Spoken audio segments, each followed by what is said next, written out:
Hello guys, I welcome you all to my YouTube channel apply your विवेक।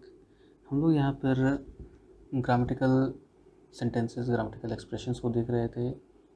कुछ expressions जो हमें लगते हैं कि सही है बट एक्चुअली सही नहीं होते हैं, और उन्हें एक प्रॉपर सेंटेंस में आइडेंटिफाई करने की कोशिश कर रहे हैं, उन्हें रेक्टिफाई करने की कोशिश कर रहे हैं, है ना। तो चलिए उसी सेशन को आगे बढ़ाते हैं। ये हमारा इस चैप्टर का लास्ट सेशन होगा। तो हम लोगों ने आई थिंक 25 तक, क्वेश्चन नंबर 25 तक कर लिया था, तो हम लोग उसे आगे बढ़ेंगे। अच्छा, यहाँ पर ये जो क्वेश्चन था इसमें मैंने रिपीटेडली बोला कि एक पॉजिटिव प्रोनाउन का केस है। पॉजिटिव प्रोनाउन में जब हम लोग पढ़ेंगे तब ये क्लियर होगा। एक्चुअली बट पॉजिटिव प्रोनाउन नहीं होता, वो पॉजिटिव केस होता है। ठीक है, पॉजिटिव केस होता है। ये हम लोग नाउन एंड केसेस जब पढ़ेंगे उसमें क्लियर होगा। ठीक है, तो उस जगह आप रेक्टिफाई कर लीजिएगा, वो पॉजिटिव केस है, पॉजिटिव प्रोनाउन नहीं, पॉजिटिव केस है। ठीक है, चलिए आगे बढ़ते हैं। तो चलिए question number 26, they stayed in Kashmir for a very short period of time and then they return home. आप यहाँ पर देखो, यहाँ पर अ वेरी शॉर्ट पीरियड, ये भी एक टाइम को ही रिप्रेजेंट कर रहा है, और यहाँ पर हमने फिर से टाइम बताया, तो ये कहीं ना कहीं गलत हो जाएगा। तो हमें किसी एक को एलिमिनेट करना होगा। आप सिंपली यहाँ पर से ये जो है अ very short period of time को आप यहाँ से एलिमिनेट कर दो, ये सेंटेंस ये ग्रामेटिकली करेक्ट हो जाएगा। देखो, they stayed in Kashmir for a very short period and then they return home. ठीक है, तो यहाँ पर हम लोग टाइम को मेंशन नहीं करेंगे। ये चीज़ मैंने आई थिंक मैंने जो फर्स्ट क्लास लिया था उसमें भी मैंने बताया था, है ना। चलिए आगे बढ़ते हैं।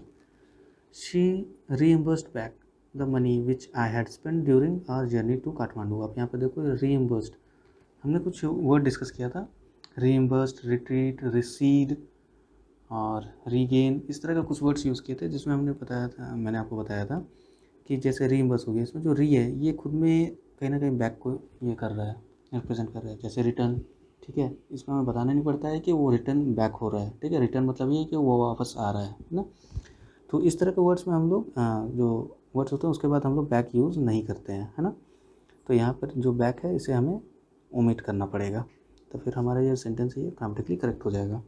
ठीक है, चलिए आगे बढ़ते हैं। प्लीज़ रिमेंबर दैट डॉक्टर शरण, who is a surgeon, is my cousin brother and must be shown due respect. अब यहाँ पर देखो, कज़न ब्रदर मैंने जैसे बताया था, हमें चचेरा भाई चचेरा बहन बताने की ज़रूरत नहीं पड़ती है, क्योंकि उनके जो चचेरा भाई है या बहन, ये हमें उस सेंटेंस में ही पता चल जाता है। जैसे ही शी यूज़ हो जाता है, या फिर कुछ हिज हर यूज़ हो जाए, या फिर यहाँ पर देख लीजिए डॉक्टर शरण, डॉक्टर शरण से ही पता चला ये एक मेल है, तो मेल होगा तो वो ब्रदर ही हो सकता है, वो सिस्टर तो हो नहीं सकती है। तो हमें यहाँ पर ब्रदर को ओमिट करना पड़ेगा, तब जाकर के ये जो सेंटेंस है ये ग्रामेटिकली करेक्ट हो जाएगा, है ना। चलिए आगे बढ़ते हैं।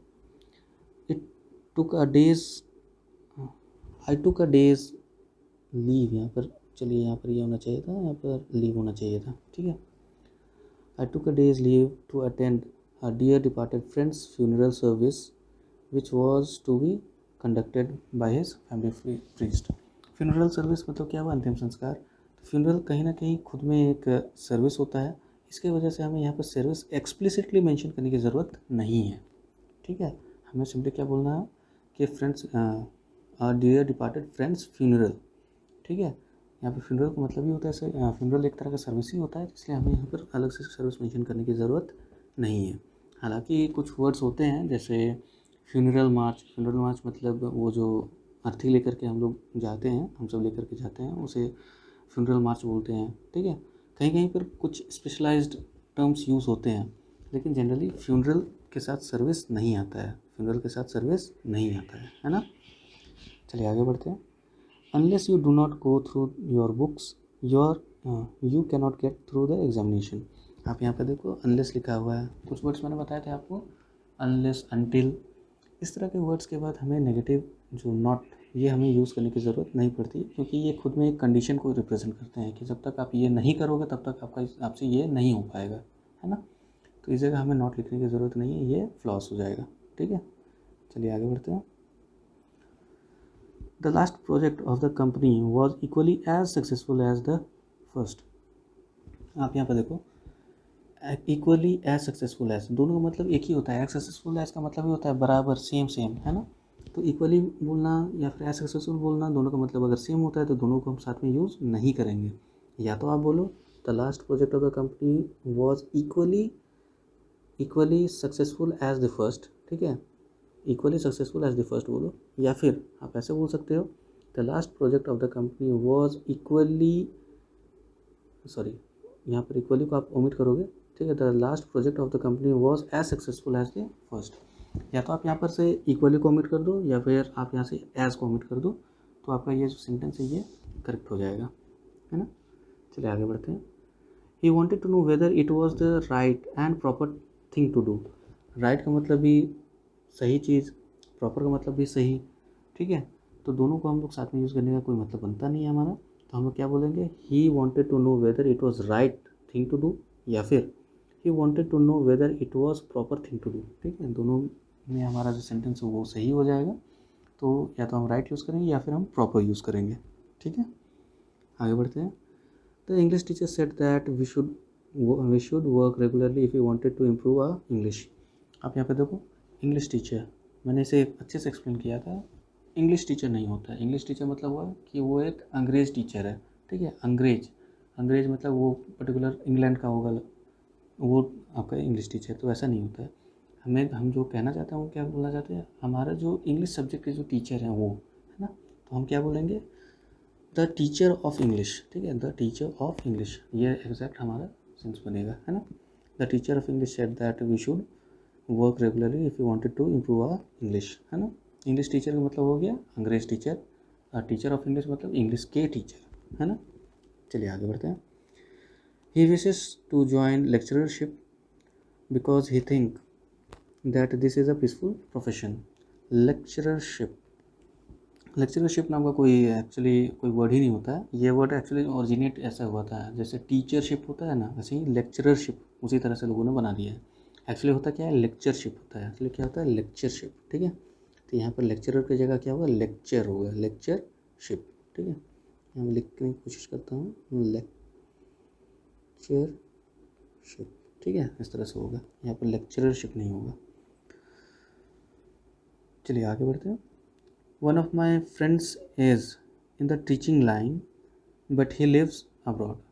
अब यहाँ पर देखो टीचिंग लाइन, टीचिंग क्या है, एक प्रोफेशन है ना, तो हमें यहाँ पर जो अप्रोप्रिएट वर्ड होगा वो होगा टीचिंग प्रोफेशन। लाइन की जगह क्या यूज़ करेंगे हम, प्रोफेशन, है ना। यहाँ पर लाइन लिखना सही नहीं होगा, तो हम लोग क्या बोलेंगे, one of my friend is in teaching profession but he lives abroad, ठीक है। तो यहाँ लाइन की जगह हम क्या यूज़ करेंगे, प्रोफेशन यूज़ करेंगे। आगे बढ़ते हैं। Nowadays, he is living in foreign, but his parents still live in India. आप यहाँ पर देखो, फॉरेन के साथ अगर कंट्री लिखा हुआ होता तो ये सही होता, ठीक है, he lives in the foreign country, but अगर आप सिंपली फॉरेन बोलोगे तो ये गलत हो जाएगा। आप या तो यहाँ पर डायरेक्टली लिख दो अब्रॉड लिख दो, ठीक है, फॉरेन की जगह क्या लिखोगे, अब्रॉड, ठीक है। एक्चुअली अगर देखा जाए तो यहाँ इस जो सेंटेंस है इसमें अब्रॉड लिखना ज़्यादा अप्रोप्रिएट होगा। कैसे, nowadays he is living in abroad नहीं, nowadays he is living abroad but his parents still live in India, ठीक है। किसी किसी सेंटेंसेस में अगर आपको फॉरेन कंट्री मिल जाता है तो वो सही रहेगा, ठीक है, फॉरेन के साथ अगर कंट्री रहता है तो वो सही रहेगा, आप इसे भी ज़रूर याद रखना। और ऐसे जब लिव के बात आते हैं तो जब हम लोग लिव बोलते हैं तो उस जगह अब्रॉड ही ज़्यादा सूटेबल माना जाता है, ठीक है। आगे बढ़ते हैं। According to me every student of English literature must read all the best tragedies of Shakespeare. आप यहाँ पर देखो, ये जो अकॉर्डिंग टू मी होता है, ऐसे तो ये सही ही है, ऐसा कोई गलत है नहीं, बट इसकी जगह अगर आप बोलोगे एक स्टैंडर्ड इंग्लिश में क्या होता है, स्टैंडर्ड इंग्लिश में हम बोलेंगे इन माई ओपिनियन। क्या बोलेंगे, इन माई ओपिनियन, है ना। तो यहाँ पर अकॉर्डिंग टू मी की जगह हम लोग ज़्यादा अप्रोप्रिएट क्या रहेगा हमारे लिए, इन my opinion.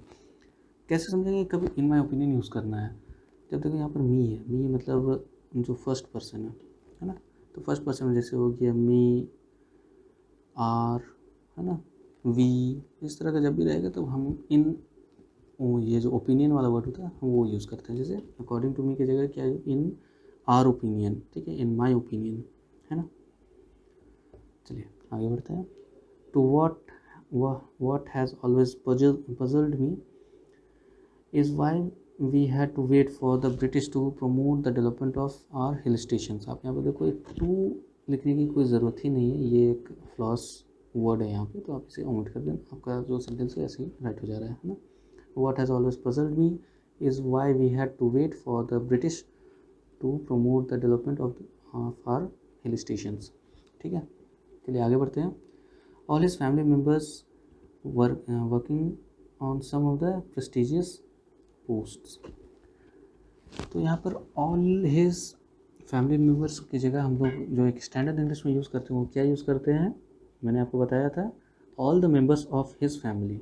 All the his family members नहीं, हम लोग क्या बोलेंगे, all the members of his family are working on some of the prestigious posts. ठीक है।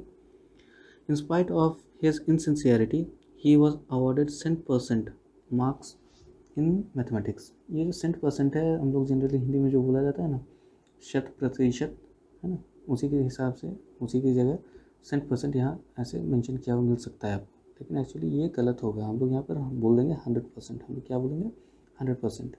कैसे होगा, इन spite of his insincerity he was awarded 100% marks in mathematics. इस तरह से होता है। ठीक है, 100% एक बोलिएगा तो एक कोई वर्ड ही नहीं है इंग्लिश में, है ना। चलिए आगे बढ़ते हैं। द पासिंग मार्क्स, यहाँ पर आपको गलत दिख जा रहा हो, द पासिंग मार्क्स की जगह में क्या यूज़ करते हैं, पास मार्क होता है ना। The pass mark in his paper are 33 but have got just 30। ठीक है, चलिए आगे बढ़ते हैं। Many peoples of this department are working as teachers in different public schools of the city. आप यहाँ पे देखो, ये जो प्यूपिल है, प्यूपिल का मतलब होता है विद्यार्थी। ठीक है, एक हिसाब से विद्यार्थी होता है या फिर जो शिक्षा ग्रहण करता है। तो एक पर्टिकुलर इंसान जब तक वो शिक्षा ग्रहण कर रहा है तभी तक वो प्यूपिल होता है, लेकिन अगर वो शिक्षा ग्रहण करने के अलावा भी कुछ और काम करता है, जैसे अगर सपोज़ कोई शिक्षा भी ग्रहण कर रहा है और दूसरों को पढ़ा भी रहा है, दूसरों की मदद भी कर रहा है, तो वो प्यूपिल उसके लिए अप्रोप्रिएट वर्ड नहीं होगा। उसके लिए क्या हम लोग यूज़ कर सकते हैं, हम लोग यहाँ पर यूज़ कर सकते हैं स्टूडेंट, स्टूडेंट्स। ठीक है। Many students of this department are working as teachers in different public schools of the city। ठीक है, तो यहाँ पीपल की जगह हम लोग स्टूडेंट्स यूज़ करेंगे। ठीक है, क्यों यूज़ करेंगे, क्योंकि स्टूडेंट एक ब्रॉडर सेंस में यूज़ होता है, पीपल सिर्फ जो बच्चे होते हैं जो शिक्षा ग्रहण करते हैं उसके सेंस में यूज़ होता है। ठीक है, आगे बढ़ते हैं। Each competitor tried his best to defeat the one another. आप यहाँ पर देखोगे वन अनदर होगा नहीं, क्यों, यहाँ पर ईच लिखा हुआ है, तो ईच के साथ क्या आता है, अदर आता है ना, इसलिए यहाँ पर वन अनदर की जगह क्या होगा, अदर आएगा। Next, as my neighbours are very cooperative I do not feel any difficulty. यहाँ पे जो नेबर्स है इसके स्पेलिंग में ही मिस्टेक है, तो यही आपका जो जनरली आपको ऐसे मिल जाता है स्पेलिंग काफ़ी जगहों पर, बट ये ऐसे इनकरेक्ट है। ठीक है, इसका जो करेक्ट स्पेलिंग होता है वो होता है नेबर्स होता है। ठीक है, नेबर्स नहीं होता, नेबर्स होता है। जिस तरह से हमने लिखा था लेक्चररशिप की जगह लेक्चरशिप होता है, उसी हिसाब से नेबर्स की जगह नेबर्स होता है। ठीक है, यहाँ पर ये ER नहीं लगेगा। चलिए आगे देखते हैं। He ran as fastly as he could to win the race but ultimately he lost. आप यहाँ पर देखो, यहाँ जो एज फास्टली नहीं होगा, यहाँ पर एज फास्ट होगा, क्योंकि ये जो फास्ट है, फास्ट जो वर्ड है ये, सॉरी, ये जो वर्ड है फास्ट, ठीक है, फास्ट ये एक आप बोल सकते हो एडजेक्टिव के जैसे भी यूज़ होता है, इसके अलावा एडवर्ब के जैसे भी यूज़ होता है ना। तो डिपेंडिंग अपॉन द कंडीशन, कहीं पर भी आप लगा रहे हो तो आपको फास्ट ही यूज़ करना होता है, फास्टली नहीं होता है। जनरली हम लोग किसी को एडजेक्टिव बनाना होता है या फिर एडवर्ब बनाना होता है, हम लोग LY लगा देते हैं ताकि वो यूज़ हो जाए, बट इस केस में नहीं होता है। फास्ट को हम लोग फास्ट में ही यूज़ करते हैं। जैसे for example, he is a fast runner. अगर he is a fast runner, आप वर्ड्स पे ध्यान देना, he is a fast runner, तो जो रनर है उसकी विशेषता बताने के का काम कर रहा है कौन, फास्ट। तो रनर, रनर क्या हुआ, एक नाउन है। ठीक है, रनर एक नाउन है। रनर से क्या पता चलता है, जो दौड़ता है, तो एक नाउन है। तो नाउन का जो विशेषता बताता है उसे हम एडजेक्टिव बोलते हैं। तो यहाँ पर ये जो फास्ट है ये एडजेक्टिव के रूप में काम कर दिया। ठीक है, उसी जगह अगर हम बोलते हैं ही रन्स फास्ट, ठीक है, ही रन्स फास्ट, तो यहाँ जो फास्ट है ये रन्स की विशेषता बता रहा है। वो रन्स क्या है, ये एक वर्ब है, तो जो वर्ब की विशेषता बताते हैं उसे हम एडवर्ब कहते हैं। तो दोनों ही केस में हमें फास्ट ही यूज़ करते हैं, हम लोग फास्ट ही यूज़ करते हैं, कहीं हमें फास्टली यूज़ करने की ज़रूरत नहीं पड़ती है। इसलिए ये जो वर्ड है इसके जगह हम लोग फास्ट यूज़ करेंगे तो ये हमारा सेंटेंस ग्रामेटिकली करेक्ट हो जाएगा। ठीक है, आगे बढ़ते हैं। I have learned that a lot of students have applied for freeship. I think ये मेरा फर्स्ट वर्ड था जो हमने एग्जाम्पल पे लिया था, फर्स्ट डे फर्स्ट वर्ड जो था यही था। तो फ्रीशिप नहीं होगा, यहाँ पर क्या होगा, फ्री स्टूडेंटशिप होगा, है ना। यहाँ फ्रीशिप की जगह क्या यूज़ होगा, फ्री स्टूडेंटशिप होगा। आम बोलचाल की भाषा में हम तो ऐसे बोल देते हैं, लेकिन ये एक्चुअली होता क्या है, फ्री स्टूडेंटशिप। और ये होता है एक्चुअली क्या है, ये जो फाइनेंशियल एड, जो पैसे प्रोवाइड किए जाते हैं ताकि कोई स्टूडेंट है वो अपना एजुकेशन कंप्लीट कर सके, उसे फ्रीशिप बोला जाता है ना। तो ये फ्रीशिप नहीं बोला जाता है, ये फ्री स्टूडेंटशिप होता है, फ्री स्टूडेंटशिप। ठीक है, फ्री स्टूडेंटशिप। आगे देखते हैं। He put his sign at the foot of the letter and posted it without delay. आप देखो, हम लोग generally we sign a letter, है ना। तो अगर हम लोग किसी भी लेटर को साइन करते हैं यानी कि वो एक काम है। तो जब साइन की अगर बात हम लोग कर रहे हैं, तो जब हम लोग साइन बोलते हैं एस ये, तो ये एक वर्ब के हिसाब से काम कर रहा है। ठीक है, एक वर्ब है। लेकिन यहाँ जो सेंस बन रहा है, ही पुट हिज साइन, यहाँ जो सेंस बन रहा है ये कुछ वहाँ पर अपना जो सिग्नेचर वो लगा रहे हैं, कहीं पे नीचे पे लगा रहे हैं, तो वो सिग्नेचर एक नाम के हिसाब से काम हो रहा है। तो यहाँ पर नाउन यूज़ होगा, और नाउन क्या होता है, इसका सिग्नेचर होता है। ठीक है, तो यहाँ पर क्या होगा, he put his signature at the foot of the letter and posted it without delay. तब जाकर के ये सेंटेंस आपका ग्रामेटिकली करेक्ट हो जाएगा। आगे बढ़ते हैं। The officer asked me to talk to the concerned clerk for any difficulty in payment. अब देखो, यहाँ पर जो कंसर्न्ड क्लर्क है, इसे मैंने अंडरलाइन क्यों कर दिया, क्योंकि ये मतलब मुझे पता चल ही गया कि ये ग्रामेटिकली इनकरेक्ट है। क्योंकि कंसर्न्ड क्लर्क हो गया, आप जैसे मतलब आप किसी बैंक पे जा रहे हो, किसी क्लर्क से मिल रहे हो, तो वो हमेशा परेशानी दिखता है क्लर्क, है ना। तो वो होता है कंसर्न्ड क्लर्क, मतलब परेशान क्लर्क। कंसर्न मतलब क्या हुआ, परेशान है। ठीक है, तो आप वो तो नहीं, आप यहाँ पर क्या कहना चाह रहे हो कि जो स्पेसिफिक काम है उसका जो क्लर्क है, आप उससे मिलने गए हो। सपोज़ आपको लोन लेना है, तो आपको जो लोन डिपार्टमेंट का जो क्लर्क है आप उससे मिलने जाओगे, आप ना कि कैश डिपार्टमेंट में जाओगे, है ना। तो जो यहाँ पर एग्जैक्ट वर्ड यूज़ होगा वो होगा क्लर्क कंसर्न। क्लर्क के बाद आएगा कंसर्न, क्लर्क के बाद आएगा कंसर्न, क्लर्क पहले आएगा, है ना। क्लर्क के बाद आएगा कंसर्न। ठीक है, तो जो सेंटेंस हो जाएगा वो क्या हो जाएगा, तो officer asked me to talk to the clerk concerned for any difficulty in payment. जो पर्टिकुलर क्लर्क है उसकी बात कर रहे हैं, आप चिंतित क्लर्क की बात नहीं कर रहे हैं, है ना, इसलिए क्लर्क कंसर्न होगा। आगे बढ़ते हैं। He was very friendly enough to help me when I was in distress. आप यहाँ पर देखो, वेरी भी बता रहे हो और इनफ भी बता रहे हो, दोनों का मतलब ये होता है पर्याप्त। तो आप या तो वेरी बोलो या फिर इनफ।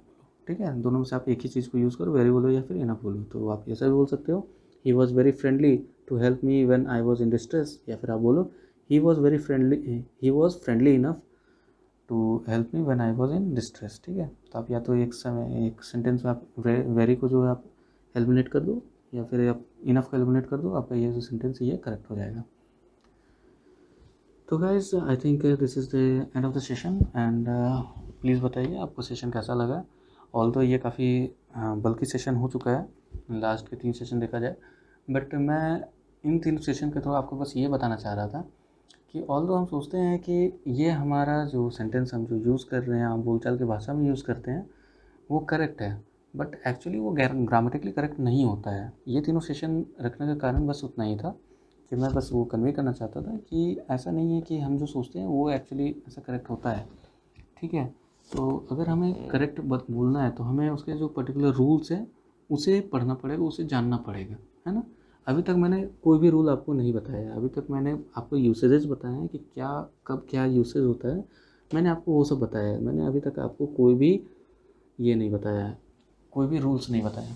ठीक है, तो रूल्स हम पढ़ेंगे कब, रूल्स हम पढ़ेंगे स्टेप बाय स्टेप। ठीक है, चैप्टर वाइज पढ़ते जाएंगे। ठीक है, फ्रॉम द बेसिक्स, जैसे कि बहुत सारे पार्ट ऑफ स्पीच होते हैं ना, जैसे हो गया आर्टिकल्स हो गया, ठीक है, आर्टिकल्स हो गया, नाउन हो गए, ठीक है, प्रोनाउन हो गए, ठीक है, इसके अलावा जो भी टेंस हो गए, वर्ब हो गए, टेंस, वर्ब, ठीक है, और भी बहुत कुछ होते हैं, वॉइस होते हैं, नरेशंस होते हैं, ठीक है, प्रीपोजिशंस होते हैं, बहुत सारे पार्ट्स ऑफ स्पीच होते हैं ना, उसी में से ये सब है। तो हम लोग ये सब सारे कुछ को देखने वाले हैं, बट स्टेप बाय स्टेप देखेंगे, धीरे धीरे करके देखेंगे। ये 3 सेशन जस्ट आपको ये बताने के लिए था कि ऐसा नहीं है कि हमें सब कुछ आता है, हमें there is always a scope to learn something and we should not ignore that, है ना।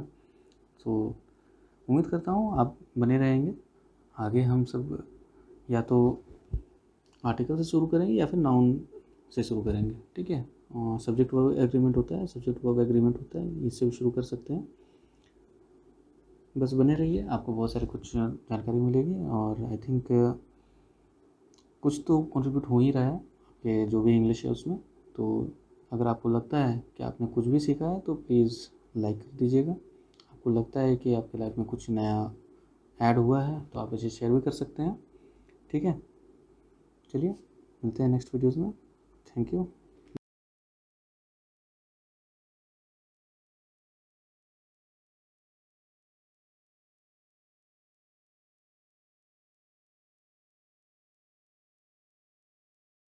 जय हिंद, जय भारत।